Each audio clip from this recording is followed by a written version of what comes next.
Hi everyone. One of the things which I was interested in doing recently is recording one of my chess games live. One of the things which I played through and try and discuss my thought process, and so I can maybe like look back one day and see how I played chess and how I might have evolved as a player. Um, I started recently wanting to do this because I feel like I've been recently getting better actually, and so I'm kind of regretting when I was younger not like recording any of my thought processes or like seeing what kind of player I was. I know that I was like more of a very speedy bullet kind of like technical tactical player, but now I'm starting to understand a lot more strategic depth and I have a lot more patience in calculating things and I'm seeing how I'm changing as a player and also how I'm getting better. So I kind of wanted to see how essentially how I was going to change and get better, and maybe this will be something that I can archive and look back into later. So this is one of my chess games. I'm actually around typically a 1500 player, but I got the opportunity to play against 13 Bollier. His name isn't important or significant in any way, but what was important is that he was like a 1580 player. He was close to 1600 when I played him, and I was barely. I consistently stay over 1500, but I struggle a lot once I hit 1500 rated players. So this is one of the games which I tried to cast live, but who knows? Who knew? It's actually like really, really difficult to explain your moves uh, and think at the same time when you're playing live chess. And it was something which ultimately just turned out to be a dreadful experiment. So I'm going to try and do this post game and see how my analysis goes and whether or not I can even remember half of the things I did since I played this game upwards of a week ago. But I'm going to try my best and hopefully. I thought it was a really good game and one that I'm proud of, especially since I won. But it was significant for me in the most recent 15-10 time control, which I played recently. So I'm going to start off with just my move. I play e4. I feel like this is the kind of move which I've become most comfortable with recently. Um, I remember before, like when I used to play chess, I do like some crazy stuff like Fiat Ketowing both these bishops in order to contest center, just doing a bunch of kind of wonky openings, and I would be able to beat players often just because I had more experience with them. But even things like the king's pawn up twice and doing a king's gambit in order to contest the center. They're they're fun lines, but the thing is, like, you kind of inflate your rating by knowing some kind of obscure line when your opponent doesn't. And I've noticed that myself, just playing lines which I'm comfortable in. I'm often up, like, I'd estimate that my rating jumps about 100 points, just because I'm not calculating the same things over and over again, and I kind of get a feel for the general thought process behind each line and how things are calculated, or kind of the direction which you're supposed to move with each color. So I've kind of tried to stray away from these obscure lines which other players might know and tried to play more general lines in order to test my broad principles in chess and how I understand how can I adapt to those players. So I'm glad that he actually played a more typical response e4, just contesting the center, and I meet it with knight f3. None of this king's gambit, nothing fancy, just a very standard knight movement development. So this is the first thing, like a move of importance, is that he played d6. This is a move which I actually really like a lot, just because I've noticed that when you hesitate to develop your minor pieces into different directions, actually the game becomes more than tactical when you're using pawns to defend the center. It becomes very positional and strategic. And it's not like there are a bunch of crazy things which I can do in terms of me like being able to do this knight, and then it becomes a knowledge of openings and what you can calculate and what your opponent can calculate. It's more just these very broad concepts, which are things which I'm beginning to enjoy lot more in chess rather than playing like speed games or just kind of quickly controlling the board based upon I would say just like tactical advantages and being able to see things which my opponent doesn't have. Which is of course like a very important concept of the game, but it's one which I just don't want to develop right now anymore, and it's not one which I've been enjoying as much. So I was actually really pleased to see this move because I understood right away that this wasn't going to be a quick game. It was something that was I had to think about quite a bit in order to understand how these were going to go. My first thoughts were basically my knight attack is dead, so it's more just a positional square in order to control these from the queen, and that his black bishop is kind of pinned down here. And his black bishop's already being weakened because it has limited access over here. You'll already see that my stockfish ratings are slightly positive white off of that. So this is the opening which I'm feeling more comfortable with recently. This is the black is playing the full order defense. I believe I'm playing the Scots attack, and basically I'm just contesting a pawn trade. If he doesn't defend this pawn, or if he doesn't do anything in particular, I can take, he'll take, and then I can do a queen exchange, even if he defends the knight. And so that'll dislodge his king, which is potential for what will happen. So he takes, rather than doing some kind of weird queen trade, and I just take with my knight in order to develop it, and he plays bishop e7. This is not a move I was a very big fan of, mostly just because I can already see really how weak this bishop is right now. But I'm not very good at taking advantage of this, and maybe it's not that weak because there aren't many pieces around. But it's just something that I don't really enjoy. Like, maybe he can move his bishop again to this g5 square, but then my bishop takes his, and his queen will take his. Yeah, he's developed his queen, or I don't even have to take it, but the point is that he's just moved this bishop twice consecutively, and one of his opening minor pieces, and that's not something I enjoy. That's why I'm already up 0.55 on the computer evals. I shouldn't look too much at those. I'm going to focus more on my general thought process, but it's really assuring when the computer reaffirms my own thoughts. So I'm just playing some basic knight development, protecting my pawn. This move is, there wasn't much more thought behind this than just bringing out another minor piece. He meets by attacking this pawn, and for like milliseconds, some thoughts went through my head of pushing this pawn. There wasn't really that much fancy stuff I could do here, but just the fact that I might be able to jet off this knight somehow. But I'd have to like prepare that with a bishop move in order to protect the pawn and not just make it completely free. And then there were other thoughts about moving this bishop over to b5 and attacking this king, but then what happens is after I put him in check, he can move this pawn forward, threatening my bishop on b5, and I can move back, I'll lose a tempo, and then he can just push this. He can castle, potentially, and then move this pawn again up, and that's my knight, and I'm just losing a bunch of tempo. And so, yeah, I just developed my knight, or my bishop rather, right here, just so that he can't place his bishop here and force something awkward like my queen moving out, which I wouldn't do. In fact, I'd probably move out my f pawn once, if I had moved my bishop out here first. And I mean, there's something about moving these pawns in front of the king, all three of these. They're typically fine to move, but the problem is that when you do it, you create these inherent weaknesses. And so I move this pawn up, suddenly there's this.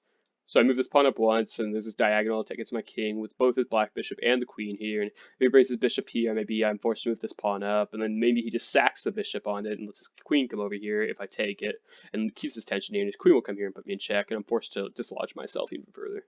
There's just some weird stuff, and so I don't like to play that. I'd rather just play the safer variation because a lot of these attacks on the king side are very, very technical, and I guess I don't feel comfortable playing them, so that's something that I should be working on. But more than anything, I guess I just hadn't been playing these. I hadn't played a long game of chess in a while, so I thought I'd just continue playing safe. He castles. So if you look at this right now, I feel like I have very strong control on the center, looking at my knight squares, just the places which I control, the bishop, you know. I feel like I'm definitely having center quite a bit, but it doesn't really matter much for the computer eval, I guess. Maybe I'm at 0.5 if we continue playing, but that changes just so drastically, very quickly too, that it doesn't feel like it doesn't matter that much. So I castle, I meet his castle with a castle on king side, and then he plays a very interesting move, a6. So this isn't something that I imagined, especially since he still hasn't developed these two minor pieces, and this minor piece is kind of weak. I would imagine like a c pawn push here. But maybe when I saw this, I was thinking he was preparing here in order to contest. He was preparing a b5 square in order to contest his bishop control and also like another potentially pushed pawn. So in response, I actually just choose to develop this brown bishop because honestly, I don't have the biggest thoughts on how to play for you. I didn't know how to exactly take advantage of it. The computer's telling me to play f4, and I can see why you would want to play that because you're contesting on this side of the center after you spent a single move developing on this side, and I already have all my minor pieces kind of stacked up in this right side, so maybe that would have made a lot more sense.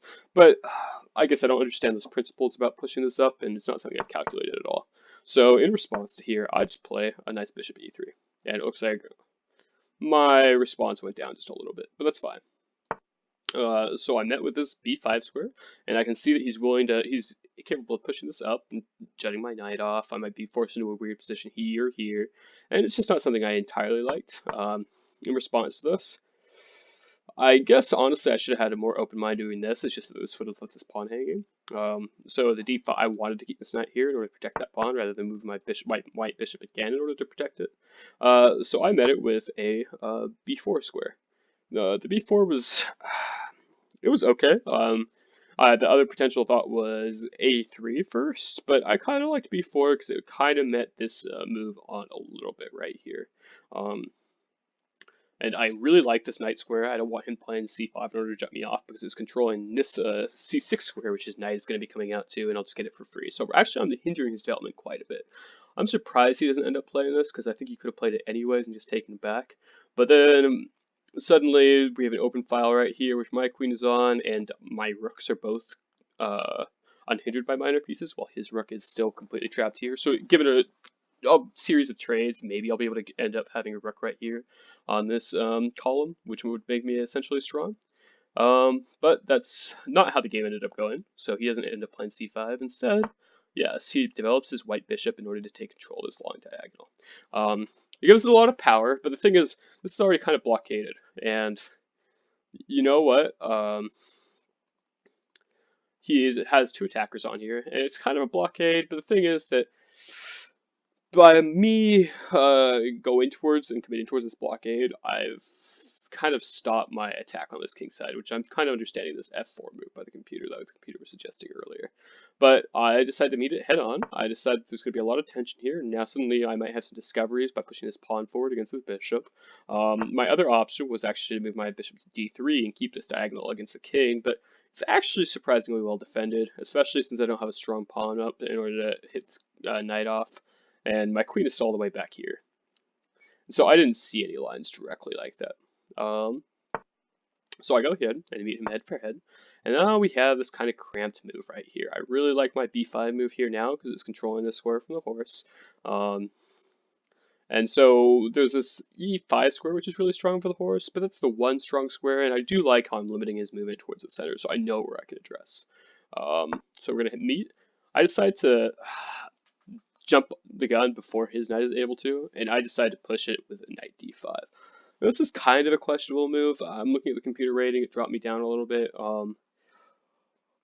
Yeah, I'm kind of asserting my dominance on his side of the board, but the biggest problem is that there's not any kind of real threat here. He can push his pawn once, so I'll basically essentially forced to trade or move back.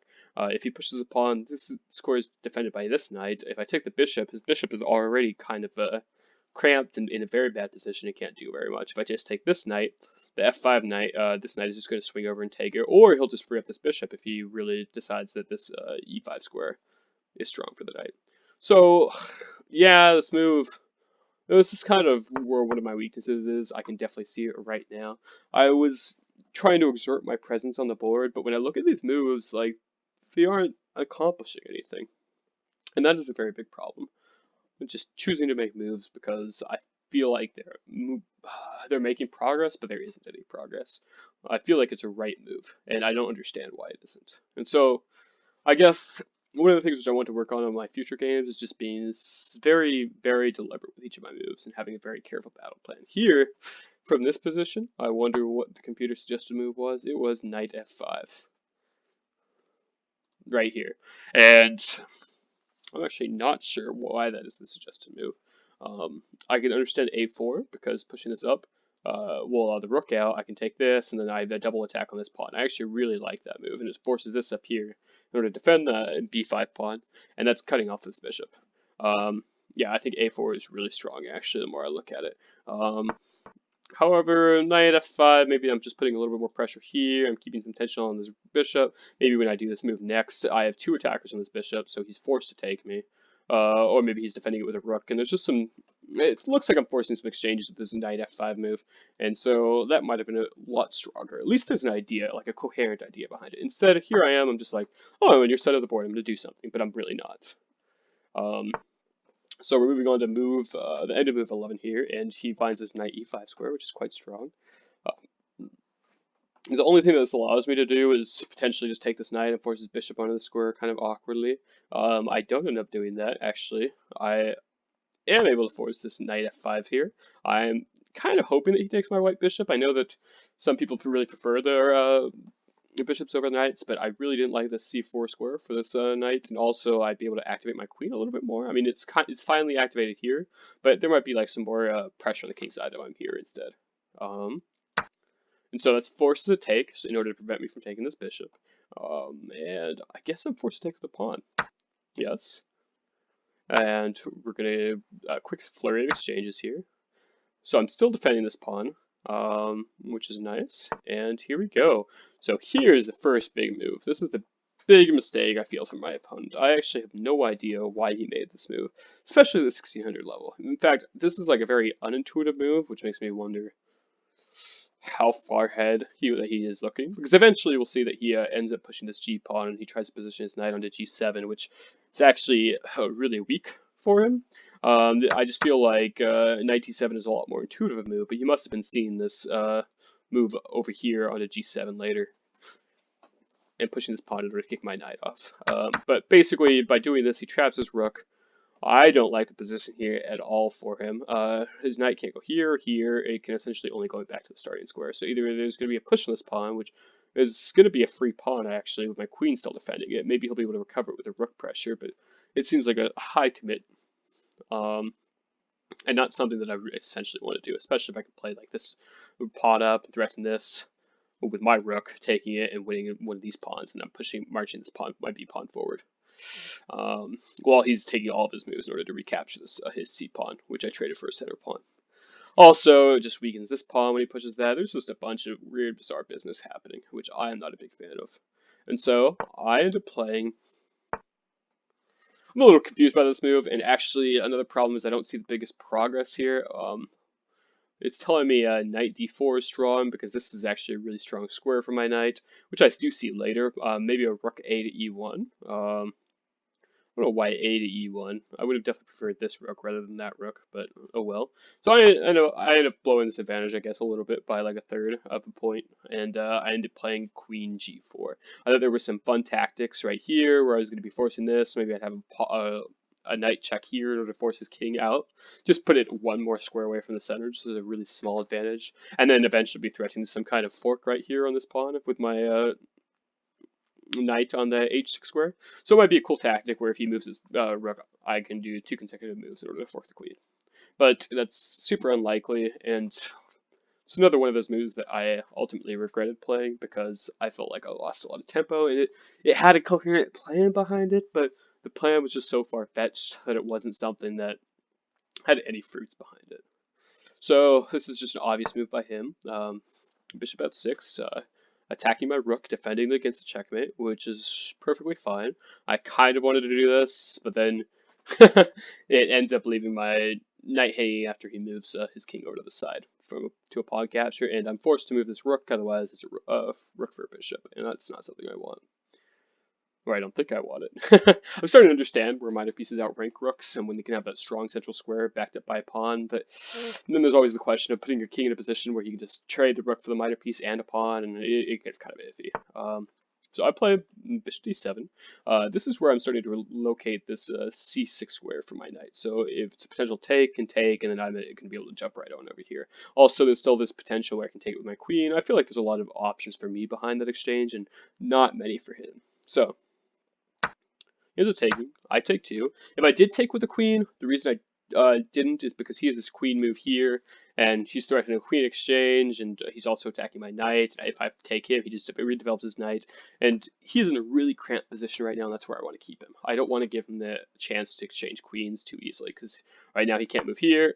Whoa, I did not mean to do that. He can only move here. Wow, I'm just jumpy today. He can only move to the c8 square. He can't move here, or he can potentially move here. I'll gain a tempo with a rook.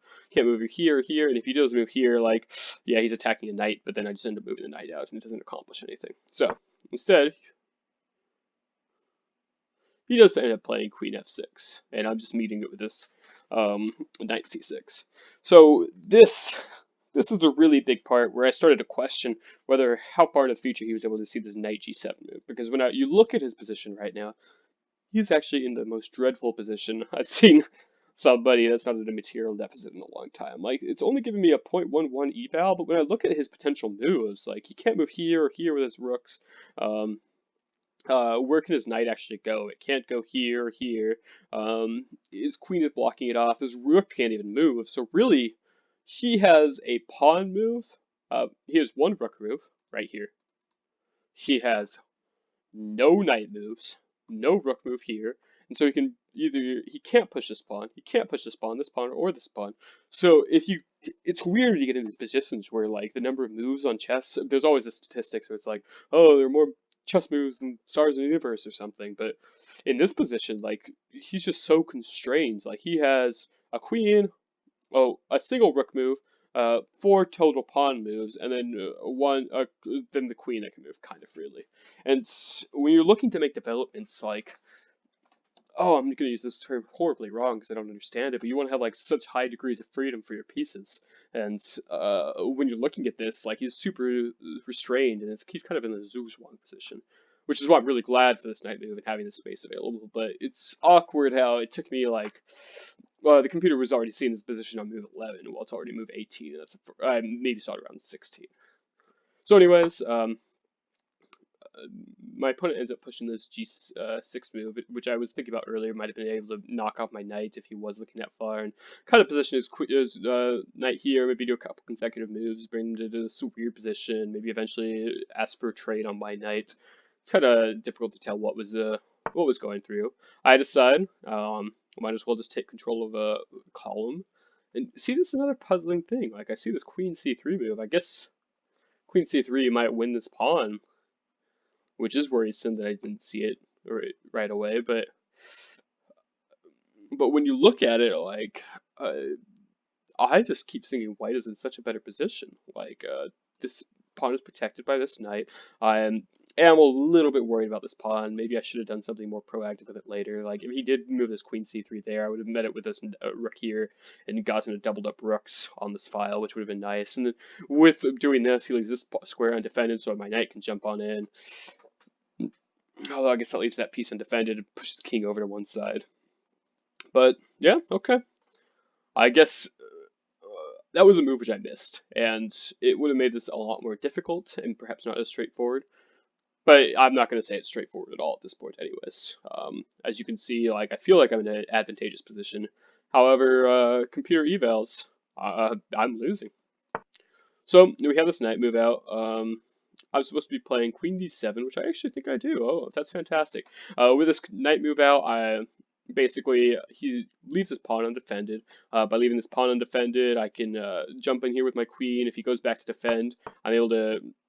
So I jump in with my queen. If he goes back to defend, or maybe he can't move here to defend because my pawn is attacking it, so I'll move back to defend, and my queen is here.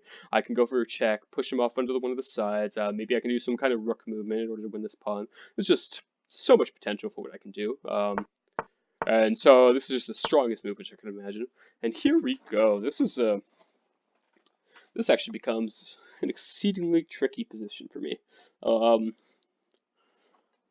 Because there's this idea which I didn't even think about until I think the next move.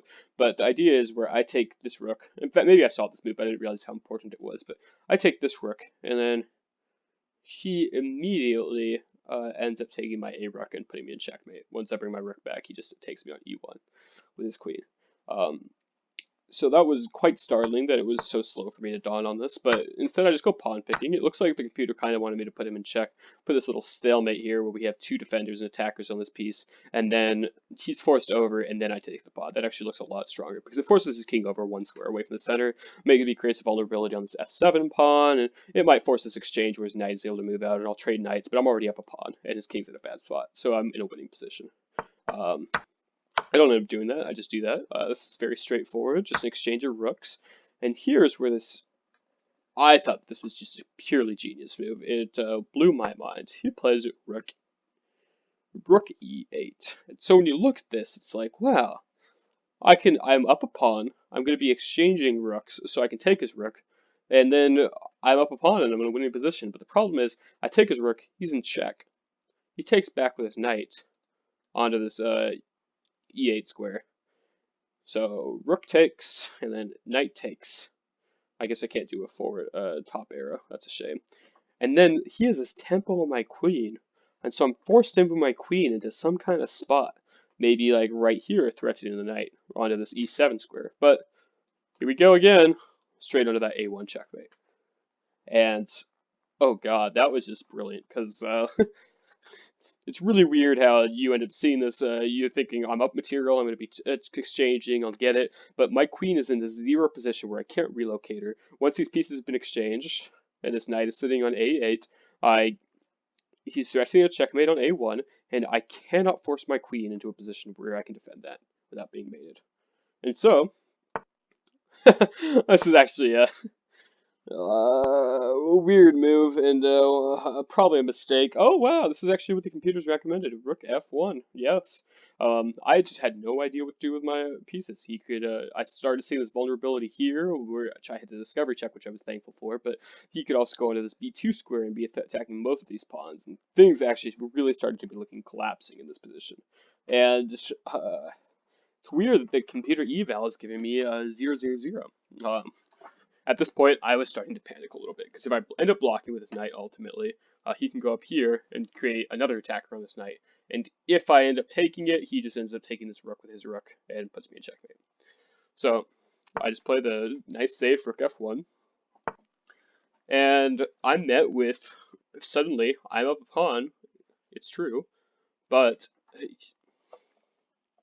so I'm up a pawn, it's true, but when you look at this knight, like, he has this middle file, his queen is over here threatening this b2 move, which is instantly going to win a pawn. And then his knight isn't in the worst position anymore, and my knight's in a good position, you would think, but really the only threat that it has is controlling 2 squares with the queen and a potential check. It's not actually winning any pawns, and neither is his. And while his knight may be able to get into position in order to make some cute moves on my g7 square with this queen, or like some other kind of moves against my king side, and at the same time, it's playing this nice defending move against my knight. So, actually, at this point, I guess I'm slightly rated positively after looking at this depth of 16 moves via Stockfish, but I felt really bad about this move, and it shows that lack of foresight. Like, yeah, I was playing principle based about moving that rook down on that file, but I didn't understand all these diagonal principles and how important it was to control them and like check for that back rank mate when I was doing this continuous attack. In fact, all I did was just jump on this pawn, and that was a giant mistake. But oh well. I am very worried about this. I figure that I'll just end up controlling this square for the knight, and so I end up playing g3. I'm met with a nice queen f3. I can see why you would want to do this. It looks really, really threatening against my king, but when I look at it, actually, what's it doing? I am not much to me, and so I just play the simple queen d6. Winning another pawn, threatening a nice check over here. If he plays here, I'll have a discovery on him, which is just not a good place to be, or I'd go here for a double discovery, so I'm forcing him into a corner, into this diagonal, which I can move my queen into, and it looks pretty strong for me. I met with this knight f6. I'll give it, it's an interesting move, it's attacking, threatening a free pawn. I kind of wish I had done some of this action over here, but where I put him in check, he ends up moving over to one of these 2 squares, and I end up moving my queen there. And if I had moved my queen there, he'd be controlled quite a bit. He wouldn't be able to take this pawn because I'd be getting a free knight. But that wasn't the move which I considered, or was it? Okay, so I put him in check, and then I get this queen g7. I haven't reviewed this game in a while, so I guess I was incorrect to assume that I didn't see that. I play this rook e1. Oh, I guess he wasn't threatening this pawn because my knight was actually defending it the entire time. That's fantastic. Okay. So I have this knight defense, and now we're getting met with this h5. When I first saw this, I thought it was just about beginning the pawn war early and being able to push hard on the king's side, and maybe after doing some fancy exchanges, jetting his king on over that side onto the queen side because he's a slightly more activated than I am. I don't know why it doesn't let me move the king like that, but okay. So that is not possible. I wonder if queens can do that. Yeah, they can. So I ended up playing queen e5, which I kind of wish I'd done before. And here's a move I hadn't considered. I hadn't considered h4. Embarrassing, but it didn't have any repercussions because it was fine. I could just take it. I looked at this. It was like, oh, knight here. If knight here is just an instant win, if he goes knight here, it's just kind of weak. So I just ended up taking. Um, we see this king move in order to unpin the knight because he wants to bring it out here. Begin attack on F square, which just another example of just not the best play actually. What I would have done is maybe I'm not sure how this knight should have been developed, but you can see that he began this kingside attack with his pawn push without a coherent plan. And I'm beginning to understand that when you're looking at this 1600 range, maybe up to 1700. I have a little bit of experience playing them in games like Bughouse with Soko, but players just they'll play on these broad principles, but they just aren't coherent plans. Or if they are, even if they do have coherency, they lack that follow through, which is the definitive part, and it makes them. They kind of just play to exchange pieces carefully and get into an advantageous position without. But the way they go about exchanging the pieces just isn't very strong. I end up just pushing the pawn because I see absolutely no attack that's possible to penetrate my side. I found that my two pawns on this side are incredibly strong and everything's fine. And he plays this cute knight move here where he's attacking this pawn and this pawn. I end up just offering this trade on this side. It's going to be a double take on this queen side. I'm threatening this knight as well. The most he can do is potentially move here, but then I just get a free pawn. So he takes, or a free queen. Take back. I've undoubled my pawns. Everything is looking successful. I'm up 3 pawns, I think. It's actually looking kind of gross in this endgame. And we have this knight move back. I'm thinking about how best to push this pawn because this is if you look at this is kind of a pawn race. You have this triangle, which if the king isn't in the square made by this over here, he cannot successfully capture this pawn. So I'm up 1 move if he's not able to move into that triangle. So I have 1 move to push that pawn still. So if he does push his king here, I'm going to be pushing this pawn up. You can take and I'll queen myself, and that's really bad considering it's a queen versus a knight, given we both have rooks.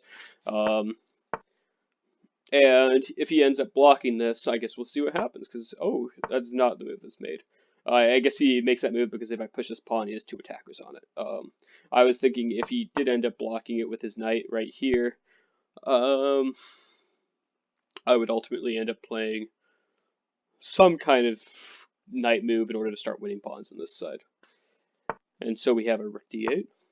I just meet it with the knight, just controlling these squares for the pawn push. And we're pushing the pawn, and it was just a simple exchange game. I'm a little bit disappointed that I didn't cast this game directly after playing it live, because I remember there being like this 3 different lines which I was calculating at the time and considering different variants of, and that was something that I was kind of proud of because I considered each, and I went with the one which was the highest efficiency. I think it was based upon this queen move and how I was going to exchange them. And it revolved around this pawn, but it's escaping the tip of my tongue. I guess the most important part about archiving this video and recording it is that I really wanted to see how I was thinking about chess at the time and how I'm still thinking about chess. And even though I'm missing maybe like a couple lines of calculation and variation, it's still the basic principles which I'm thinking about, and 95% of the depth is still there. And it was a game which I am proud of, which I thought that I played quite well. It's shown in my style actually quite a bit. I guess my time isn't shown here. I wonder if my time is shown here.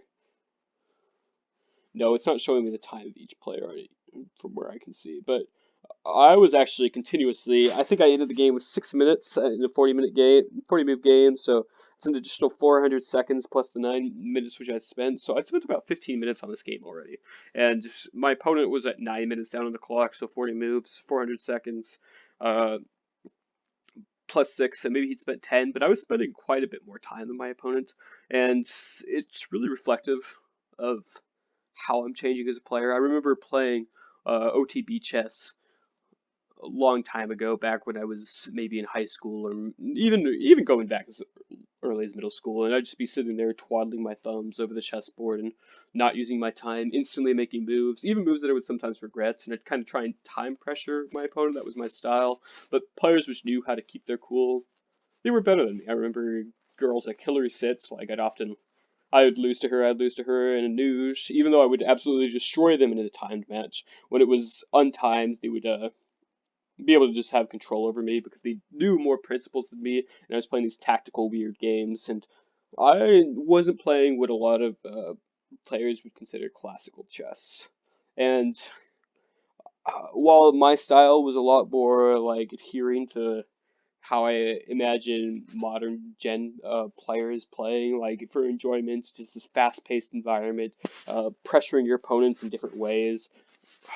There's like some kind of elegant beauty towards old chess and like really understanding the game and knowing that you won based upon like strategic complexities, inequality, and it was more about how these pieces came together and you were competing against the maximum potential of your opponent rather than just kind of, I don't want to say tricks because it's a different kind of strength, but knowing that you were winning based upon strategic depth rather than like fancy tactics or like controlling meta factors of the game or outside of the game like the time or maybe like psychological attacks based upon even moves. Like you can do that. Like um, instead of pushing this pawn, if I had been attacking his knight and forcing it back, like suddenly my pawns are advancing on this side, and like it is a scary prospect for the type of endgame I'm going. But you also kind of see like this cage going in on this king over here, and it does get quite scary in the way that it's affecting the opponent. So once I force his knight back over here, it's important actually that I don't do that immediately because this square is important for this. Like, okay, maybe it had been my move there. I could have done that, or I could have just done up here. I'd done some weird moves where I'd like push his pawn twice, and I'd be forcing this over here. And maybe if there's a discovery check, he's be really careful where he is, otherwise I get this free rook, and then I've just won the endgame there. But I'm really glad with the way which I've changed as a player, because I feel like I'm definitely growing. And there was a stump back when I was in high school. It was around the 1400 mark, and I remember just being stuck there all the time in classical chess. Like I remember in Lightning and Bullet playing these 1 minute, 2 minute games against GMs, Lightning, just playing like having a really good sense of time and control, and having these strong reflexes tactically, and being able to like, as long as I was kind of equal strategically, because I'd play these openings all the time and I've just played so many games and hammered them out like Royal Monte Carlo method that eventually I'd been strong enough that I would be able to compete with these like 2200 players, 2300. I remember taking games off of, I want to say Daniel Wrench, maybe not, um, but I definitely that didn't translate to other types of chess. And as I feel getting stronger in these 15, 10 games, etc., in these more classical form of live chess, I don't feel myself getting stronger, and it's not as though I'm hitting these hallmarks, these bench points where I'm like struggling to go through. I'm continuously getting better as a chess player, and so I wanted to try documenting that and see how it went. I guess I'll just be very formulaic about the video and adhere to genre rules and say thanks for listening. Bye.